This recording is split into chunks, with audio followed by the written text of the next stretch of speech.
Mi hermana intentó quitarle el cuarto a mi hija con discapacidad, pero lo peor era lo que su marido escondía. Cuando mi hermana Rocío y su marido Darío se vinieron a vivir a casa, yo pensé que estaba haciendo lo correcto. Después de todo, habían pasado por una situación complicada. Él había perdido el trabajo en la construcción justo antes de las fiestas y ya no podían seguir pagando el alquiler. Me acuerdo perfectamente de esa llamada, Rocío llorando al teléfono, diciendo que los habían notificado del desalojo. Que no sabían a dónde ir. Que no tenían a quién más recurrir. Yo vivo con Leandro, mi pareja, y con mi hija Martina, que tiene parálisis cerebral y depende de su silla de ruedas para desplazarse. Nuestra casa tiene 3 habitaciones.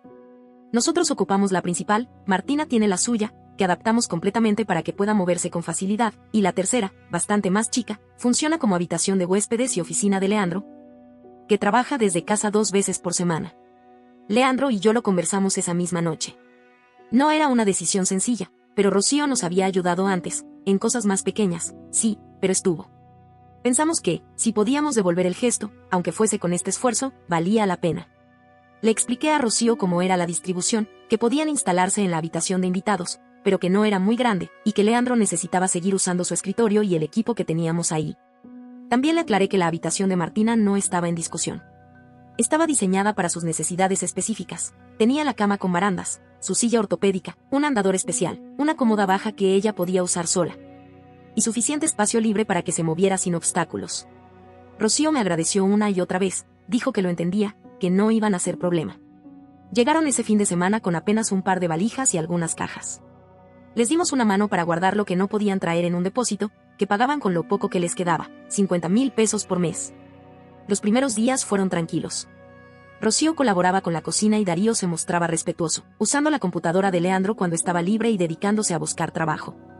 Martina estaba feliz de tener cerca a su tía. Todas las noches le pedía que le leyera cuentos. Verlas juntas me daba paz. Pero a la segunda semana, algo empezó a cambiar. Rocío comenzó a quejarse, de forma sutil, pero constante. Que la cama era demasiado angosta, que Darío no podía dormir bien porque le colgaban los pies. Que se despertaba varias veces en la noche y eso lo tenía de mal humor. Le sugerí que compraran un colchón inflable más grande, algo que pudieran poner en el suelo sin problemas, pero Rocío solo hizo un gesto con la cabeza, sin mucho entusiasmo. Después empezó a mirar con otros ojos la habitación de Martina. Al principio pensé que era mi imaginación, pero cada vez que pasaba por delante y la puerta estaba abierta, se detenía. Miraba todo, como tomando medidas en la cabeza. Y entonces comenzaron las preguntas. Que por qué Martina tenía un cuarto tan grande si era solo una nena. Que no necesitaba tanto espacio. Que era desproporcionado. Le expliqué, otra vez, todo lo que ya sabía, que el cuarto estaba así para facilitar la movilidad de Martina, que no era una cuestión de comodidad sino de funcionalidad. Que esa habitación no era grande por lujo, sino por necesidad. Rocío no volvió a mencionarlo ese día, pero sentí que no se había ido conforme con mi respuesta. Empecé a notar otras cosas. Cronometraba los tiempos que Martina pasaba en el baño, el único de la casa que habíamos hecho completamente accesible, con barras de apoyo y una ducha con silla adaptada. Anotaba mentalmente, lo sé. Ya no era una simple molestia por el espacio chico. Era otra cosa. A las 3 semanas, se me acercó mientras preparaba el desayuno. Me dijo que Darío estaba cada vez más frustrado y que eso afectaba su ánimo para buscar trabajo. Que dormir mal lo estaba enfermando, que necesitaba descansar. Me pidió, de nuevo, que considerara cambiar las habitaciones. Que Martina podría ir, temporalmente, a la habitación de invitados, y ellos usar la más grande. Que era solo por un tiempo, hasta que se reubicaran. Le dije que no. Firme. Que ya lo habíamos hablado. Que la habitación de Martina no se tocaba. Rocío insistió. Dijo que era injusto que una nena tuviera más espacio que 2 adultos. Que ellos no estaban pidiendo nuestro cuarto, solo una redistribución más razonable. Que Darío se despertaba con dolor de espalda y tenía una entrevista importante. Le repetí lo del colchón inflable o una cama plegable. No le gustó. Esa noche, fue Darío quien me buscó. Primera vez que me hablaba de manera tan directa. Me dijo que estaba agradecido, pero que el cuarto chico no era habitable para 2 personas. Que entendía que Martina tenía necesidades, pero que al fin y al cabo era una nena, y los chicos se adaptan. Que podríamos mover sus cosas al cuarto de arriba, aunque tuviera escaleras, que él podía subirla cuando fuera necesario. Me quedé helada. Le respondí con calma que eso era imposible. Que Martina necesitaba estar en planta baja. Que todo estaba armado para que pudiera vivir con independencia dentro de sus posibilidades. Que subirla y bajarla en brazos era peligroso y humillante. Después le conté todo a Leandro. Decidimos que ya era hora de poner límites claros. Organizamos una charla con ellos dos, sentados en la mesa de la cocina, como adultos. No fue bien. Esa noche nos sentamos los cuatro. Leandro y yo de un lado de la mesa, Rocío y Darío del otro. Empecé hablando yo, con tono tranquilo pero firme. Les recordé que estábamos contentos de poder ayudarlos, pero que la situación de la habitación de Martina no era algo negociable. Que lo habíamos aclarado desde el principio. Que cada vez que volvían a sacar el tema, nos hacían sentir que estaban probando nuestros límites. Darío tomó la palabra enseguida. Dijo que valoraban mucho nuestra hospitalidad, pero que sentían que la distribución del espacio en la casa no era equitativa. Que estaban haciendo su parte, cocinando, limpiando, comprando algunas cosas para la casa, y que aún así estaban viviendo apretados como si fueran huéspedes indeseados. Leandro lo frenó con calma. Le explicó que habíamos invertido más de 1 millón de pesos en adaptar el cuarto de Martina. Que no se trataba de muebles bonitos ni de espacio de lujo, sino de elementos diseñados específicamente para su seguridad y autonomía. Que no se podían simplemente mover a otro cuarto sin poner en riesgo su bienestar. Darío, en vez de reconocer eso, lo minimizó. Dijo que no era para tanto. Rocío se sumó diciendo que no nos estaban pidiendo que cediéramos nuestra habitación, solo que tuviéramos más empatía con las necesidades de ellos.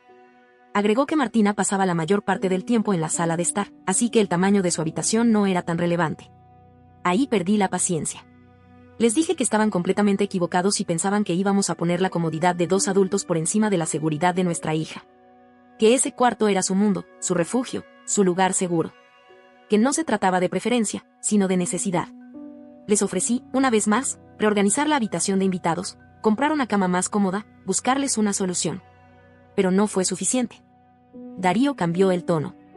Dijo que estábamos siendo cerrados, que priorizábamos los caprichos de una niña sobre las verdaderas necesidades de personas adultas que estaban en crisis. Que esperaban más flexibilidad de parte nuestra. Que si no les dábamos ese cuarto, quizás deberíamos considerar cederles el dormitorio principal. Leandro lo cortó en seco. Le dijo que ya bastante era compartir nuestra casa, y que pedir nuestra habitación era cruzar todos los límites posibles. Rocío empezó a llorar, otra vez. Dijo que no se sentían bienvenidos, que se notaba que los considerábamos una carga. Darío la rodeó con el brazo, con un aire de mártir herido, y nos dijo que tal vez debían buscar otra solución de vivienda si nosotros no podíamos ser más humanos. Respondí que podían quedarse todo el tiempo que quisieran, siempre que respetaran nuestras reglas y comprendieran que había ciertos temas que no se volvían a discutir. Que si eso les parecía injusto, entonces tal vez sí era mejor que buscaran otro lugar. Darío se levantó y dijo que iban a pensarlo. Rocío no dijo nada. Subieron juntos. A la mañana siguiente, ni me miraron. Rocío pasó por la cocina como si no estuviera, y Darío evitó cruzarse conmigo todo el día. Los días siguientes fueron incómodos. Dejaron de ayudar con la comida, con la limpieza, con todo. Darío salía casi todo el día, decía que iba a buscar trabajo. Rocío se encerraba en el cuarto o se iba a la casa de alguna amiga. Martina notó el cambio enseguida. Me preguntó por qué su tía ya no le leía cuentos. Me partió el alma. Leandro también empezó a incomodarse. Me dijo que Darío estaba usando su computadora a deshora, y que había encontrado restos de comida sobre el teclado, algo que nunca pasaba antes. Quise hablar con Rocío, preguntarle qué pasaba, si necesitaban algo, pero me respondió con frases cortas, frías. Está todo bien, decía, con una sonrisa falsa que no engañaba a nadie. Hasta que llegó el domingo. Estaba ayudando a Martina con su rutina de ejercicios de fisioterapia cuando Rocío bajó las escaleras. Se quedó un rato en el marco de la puerta, observándonos en silencio. Luego se acercó y me pidió hablar en privado. Fuimos a la cocina. Leandro se quedó con Martina. Rocío me dijo que había estado leyendo sobre familias con hijos con discapacidad. Que había encontrado casos donde los niños se adaptaban a espacios más reducidos. Que quizás yo estaba siendo sobreprotectora. Que tal vez había otras formas de organizar la casa para que todos estuviéramos más cómodos. Que ella incluso podía ayudar a modificar la habitación de huéspedes para hacerla más accesible. La miré sin decir nada durante unos segundos. Respiré profundo. Le respondí que no iba a seguir discutiendo eso. Que el tema estaba cerrado. Que lo sabían desde el primer día. Rocío insistió. Dijo que podríamos poner una silla eléctrica en la escalera. O cargar a Martina cuando fuera necesario. Que incluso podía ser algo bueno para ella, que aprendiera a adaptarse a entornos nuevos. Ahí estallé. No grité. Pero sentí como se me endurecía la cara, como la sangre se me iba a los puños cerrados. Le dije que si esperaba que pusiera en riesgo la comodidad y la seguridad de mi hija por su conveniencia, estaba siendo egoísta. Que después de todo lo que habíamos hecho por ellos, seguir insistiendo con eso era una falta de respeto. Rocío rompió en llanto. Dijo que le estaba acusando de ser mala persona por hacer preguntas razonables.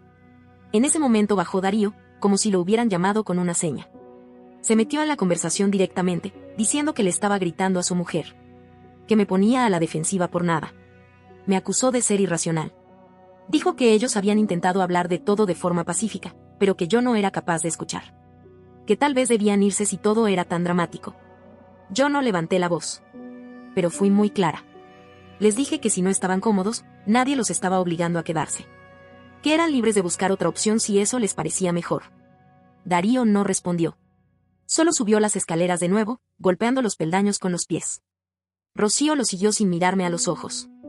Pasaron la noche empacando en silencio.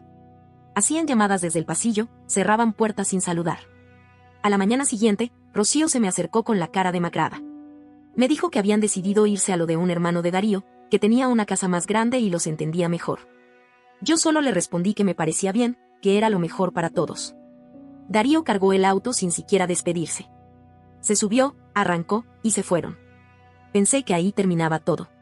No podía estar más equivocada. Al día siguiente, cuando creí que al fin iba a poder respirar en paz, recibí un mensaje por Facebook de Melina, una amiga de Rocío que yo apenas conocía. Decía que necesitaba hablar conmigo urgente sobre algo importante relacionado con la situación de mi hermana. Me descolocó. Le pasé mi número y me llamó enseguida. Melina me dijo que Rocío no se había ido a lo del hermano de Darío, como me había contado, sino que había estado durmiendo en su departamento los últimos 3 días. Me explicó que Rocío estaba muy mal, que lloraba todo el tiempo y parecía asustada. Que había algo más, algo que no me habían dicho. Y entonces me soltó todo de golpe.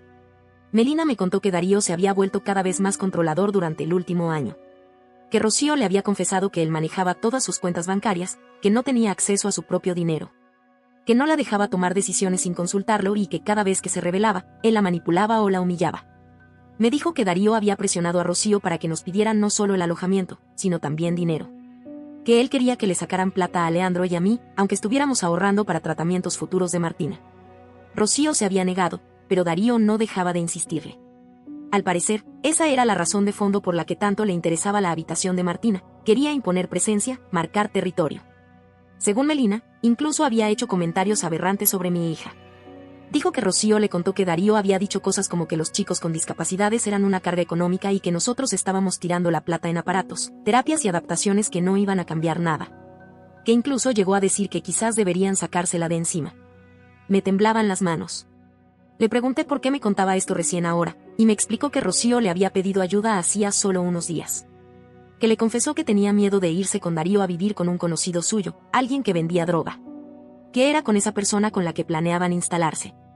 Rocío no lo conocía, no confiaba en él, pero Darío le decía que era temporal. Melina le ofreció quedarse con ella, pero el contrato de su alquiler solo permitía visitas por tiempo muy limitado. También me pasó un número nuevo que Rocío había comprado porque Darío le revisaba las llamadas. Me dijo que Rocío quería llamarme, pero tenía miedo de que la rechazara después de cómo terminó todo. Esa misma noche la llamé. Atendió al primer tono. Apenas reconoció mi voz, rompió en llanto. No pasaron ni 10 segundos antes de que empezara a pedirme perdón. Me dijo que lamentaba todo, que lo de la habitación fue idea de Darío, que él la había empujado a insistir. Que ella sabía que estaba mal, pero no se animaba a enfrentarlo. Me contó que Darío no había perdido el trabajo por despidos, como nos dijo, sino porque había fallado una prueba de drogas. Cocaína. Y que venía consumiendo desde hacía meses. Ella se enteró semanas antes de mudarse con nosotros, pero él la convenció de callarlo. Le juró que iba a dejarlo, que solo necesitaba un empujón. También me dijo que Darío nunca pensó respetar las condiciones de nuestra casa. Que desde el principio su intención era presionar por más. Que la había aleccionado, diciéndole exactamente qué decir y cómo actuar para lograrlo. Cuando no lo logró, él se enojó. Empezó a culparla por no ser convincente, por no manejarme mejor. La trataba de inútil, le recordaba todo lo que habían perdido por su culpa. Rocío lloraba sin parar del otro lado del teléfono. Me pidió perdón por cada cosa que pasó. Dijo que no sabía cómo salir de ahí, que se sentía atrapada. Que no tenía plata, ni documentos, ni tarjetas. Que Darío se había quedado con todo. Esa noche hablé largo con Leandro. Le conté todo. Él me escuchó en silencio, como siempre que algo le preocupa. No me interrumpió ni una vez. Cuando terminé, me dijo que confiaba en mi criterio, pero que necesitábamos ser cuidadosos. Que no era solo Rocío. Estaba Martina. Que si Rocío volvía a casa, No podía haber margen de error. Darío era inestable, y si ella lo dejaba y después volvía con él, el peligro para nuestra hija era real.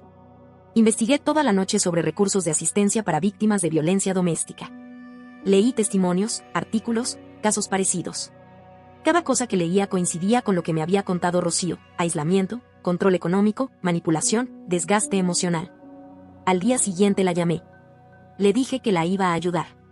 Que íbamos a hablar con mamá, que podíamos armar algo con ella, que no estaba sola. Rocío me agradeció entre lágrimas. Me dijo que lo iba a pensar. 3 días después me llamó desde una comisaría. Tenía la voz rota. Darío le había torcido el brazo cuando ella intentó empacar ropa para irse. Ella forcejeó y logró salir corriendo. Llamó al 911 desde un negocio. Tenía marcas en la cara, moretones en el brazo. La policía la ayudó a hacer la denuncia y a tramitar una orden de restricción. Me preguntó si seguía en pie la posibilidad de quedarse en casa. Sin dudarlo, le dije que sí. Leandro y yo fuimos a buscarla esa misma noche. Llegó con lo puesto y una mochila. Lo demás se había quedado en la casa de ese tipo, junto con sus documentos, su ropa, sus tarjetas. Todo. La policía nos dijo que podían acompañarla más adelante a recuperar sus cosas. Rocío durmió esa noche en la habitación de invitados. Estaba tan agradecida por una cama limpia y un plato de comida caliente, que no paraba de dar las gracias. Empezó a pasar tiempo con Martina otra vez, todas las noches. Se disculpó con ella, con nosotros, sin necesidad, pero lo hacía igual. También empezó a buscar trabajo. Darío llamó desde distintos números durante días. Una vez apareció en la puerta de casa. Pero Leandro salió con la orden en la mano, y se fue sin decir palabra. Rocío empezó a trabajar con una abogada para recuperar sus cuentas, sus documentos, su vida. Yo, por primera vez, empecé a entender por qué todo había pasado como pasó. No la justificaba. Pero sí la entendía. Rocío se quedó con nosotros unas 3 semanas, y la verdad es que el ambiente en casa había mejorado mucho. Ella estaba más tranquila, agradecida, colaboraba con todo lo que podía. Consiguió un trabajo de medio tiempo en un supermercado cerca, y también empezó terapia con un programa para sobrevivientes de violencia de género. Había días en los que se notaba cansada, pero también había una paz nueva en su mirada. Como si, por fin, pudiera respirar. Aún así, había un tema que no quería tocar: mamá. Graciela no sabía nada de lo que estaba pasando en realidad, más allá de lo que Rocío le había contado cuando se fue la primera vez. Y yo no la presionaba. Después de todo lo que Rocío estaba atravesando, no necesitaba otra carga. Hasta que la verdad la alcanzó. Hace 3 semanas, Rocío recibió una llamada de mamá. Le dijo que Darío se había comunicado con ella directamente. Que le había dicho que todo lo del abuso era mentira, y que en realidad Rocío se había enamorado de Leandro, mi pareja. Que esa era la verdadera razón por la que había querido quedarse a vivir con nosotros. Mamá, alterada, me llamó inmediatamente después. Estaba furiosa, confundida, hiriente. Me repitió lo que le había dicho Darío y me exigió explicaciones. Ahí decidí no callar más. Le conté todo. Desde el control financiero hasta los golpes. Desde la adicción hasta la orden de restricción. No me guardé nada. Pero ella no se mostró tan impactada como esperaba. Me dijo que necesitaba escuchar a Rocío directamente, que no confiaba solo en mi versión. Esa noche, Rocío se armó de valor y la llamó. Le contó todo: el consumo, la violencia, las manipulaciones. Pero la respuesta de mamá fue un baldazo de agua helada. Le preguntó qué había hecho para provocar esa violencia. Le dijo que Darío parecía preocupado, sincero. Que tal vez Rocío había exagerado. Rocío se desmoronó. Había hecho un esfuerzo inmenso para sincerarse, para contar una verdad que le dolía hasta los huesos, y lo único que recibió fue duda y juicio.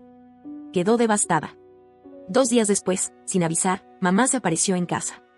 Trajo consigo a la tía Norma, como si necesitara respaldo para enfrentarnos. Se sentaron en el living, rígidas, y comenzaron a interrogar a Rocío como si estuvieran en una especie de juicio moral. Preguntas invasivas, punzantes, desacreditadoras. Norma sugirió que Rocío podría estar exagerando para conseguir compasión. Mamá repitió lo de la habitación de Martina, diciendo que según Darío, ellos solo habían pedido algo razonable y que nosotros reaccionamos mal. Leandro no aguantó más. Les pidió que se retiraran. Les dijo que estábamos en nuestra casa, que Rocío estaba en tratamiento, y que no íbamos a permitir más violencia disfrazada de preocupación. Mamá se indignó, dijo que tenía derecho a saber qué pasaba con su hija. Pero ya era tarde. Rocío se había cerrado como un puño. Apenas hablaba. Solo respondía lo indispensable. La semana siguiente, Rocío recibió una llamada del hermano de Darío. Decía que quería ayudar a arreglar las cosas, que Darío estaba en rehabilitación y quería una segunda oportunidad. Que ya no era el mismo. Rocío le respondió que no quería saber nada. Que había una orden de restricción. Pero él insistió, insinuando que Rocío había sido parte del problema, que no era tan inocente como parecía. Yo estaba presente en esa conversación. Le quité el teléfono y le dije, sin rodeos, que si seguía contactando a Rocío, íbamos a denunciarlo también. Me gritó que yo estaba destruyendo una familia, que era una entrometida. Amenazó con llamar a la policía para decir que Rocío estaba siendo retenida contra su voluntad. Leandro llamó a la abogada inmediatamente. Ella nos recomendó guardar registro de todo contacto y reportar cualquier amenaza. También sugirió que Rocío considerara mudarse, por su propia tranquilidad.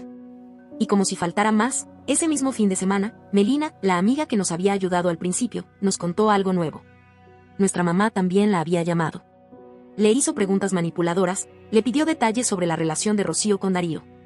Pero no se detuvo ahí. Le preguntó directamente si creía que Rocío y Leandro estaban teniendo una aventura. Melina, indignada, le dijo que no solo era falso, sino ofensivo. Que Rocío había sufrido muchísimo y que ese tipo de acusaciones solo revictimizaban. Fue la gota que rebalsó todo. Rocío decidió mudarse. Había estado ahorrando todo lo que podía y, con lo que juntó, pudo alquilar un monoambiente del otro lado de la ciudad. Nada lujoso, pero era suyo. Un lugar lejos del drama. Me abrazó fuerte antes de irse. Me agradeció por no soltarle la mano. Me pidió que no le dijera a nadie dónde vivía. Le prometí que no lo haría. Mamá no volvió a llamar. Pero nos enteramos, a través de Melina, que siguió en contacto con Darío. Incluso después de todo. Un día Rocío me escribió. Me contó que estaba bien, que el lugar era tranquilo, que seguía con la terapia y que había conseguido un segundo trabajo. Que quería ser independiente de una vez por todas. Que eso la mantenía enfocada. Hasta que Darío apareció en su trabajo. Violó la orden de restricción. Rocío llamó a la policía y lo detuvieron. Estuvo 3 días preso y quedó en libertad condicional. Pero ahora hay una audiencia pendiente. Rocío no lo dice con esas palabras, pero sé que tiene miedo. Sin embargo, también sé que por primera vez en mucho tiempo, está en control. La audiencia se llevó a cabo el mes pasado. Darío se declaró culpable de haber violado la orden de restricción. Le dieron 6 meses de libertad condicional supervisada, clases obligatorias de manejo de la ira y la prohibición de acercarse al lugar de trabajo y la vivienda de Rocío. También le ordenaron pagar los honorarios legales. Parecía que, por fin, algo funcionaba como debía. A pesar de eso, el hermano de Darío siguió intentando contactarla durante semanas. Mandaba mensajes por redes sociales, hablaba de redención, de segundas oportunidades, de que Darío estaba limpio y merecía ser escuchado. Rocío lo bloqueó en todos lados. Cambió de número otra vez. No quería más ruido. Rocío empezó a estabilizarse. Le dieron el pase a tiempo completo en el supermercado y además consiguió algunos turnos los fines de semana en una cafetería. Sumó un curso de informática y empezó a postularse a trabajos administrativos con mejores condiciones. Cada pequeño avance era un triunfo. Su forma de recuperarse no era dramática, sino silenciosa, firme. Nos veíamos una vez por semana para almorzar. Se notaba distinta. Más centrada, más liviana. Yo la miraba y pensaba en la mujer que entró a mi casa temblando, cargando con miedo, y no podía creer lo que había logrado. Pero no todo era perfecto. La situación con mamá se había vuelto irreparable. Una tarde, Graciela me llamó. Exigía saber por qué yo seguía alimentando las mentiras de Rocío. Dijo que ella creía que lo de Darío era una invención, que Rocío estaba enferma, que necesitaba ayuda psiquiátrica, no aliento para meterse en juicios. Le corté. Y la bloqueé. No me tembló el pulso. Pero dolió. Semanas después, la tía Norma, la misma que había venido con ella a interrogarnos, quiso mediar. Me habló del lado humano de Darío. Que llevaba 2 meses sobrio. Que quería recomenzar su vida. Que todo el mundo merecía una segunda oportunidad. Le respondí lo mismo que a mamá, con una calma que me sorprendió a mí misma. No hay punto medio entre apoyar a una víctima de violencia o defender a su agresor. Y le advertí que si intentaba presionar a Rocío directamente, iba a denunciarla por acoso.